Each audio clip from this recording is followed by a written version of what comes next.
Hello hello गाइजहरू, हामी फेरि पनि आज काफल खाँदैछौँ। हामी तीनजना गाइजहरू हैन, सर्लक्क लाएर काफल खाँदैछु। काफल चाहिँ आज दामी पाकिरहेको रहेछ हो।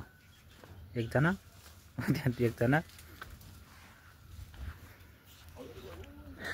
यता चाहिँ किम्बुको बोट हो यो, अनि यो चाहिँ कोइरालाको बोट हो हैन। यता देखेको चाहिँ पुरै रामकोट हो भने यताको डाँडा स्विजरल्यान्ड पार्कको डाँडा हो भने यता तल चाहिँ यो भिरकोट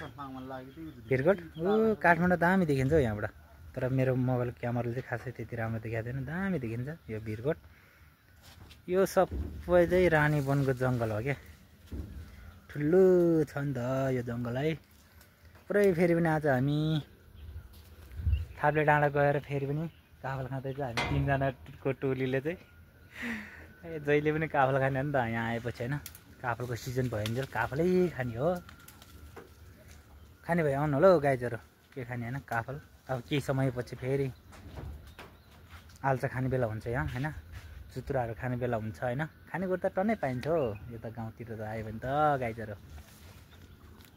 कसलाई मनपर्छ यो सबै कोइरालाकोबाट हो। यो 3 4 वटा 5 वटा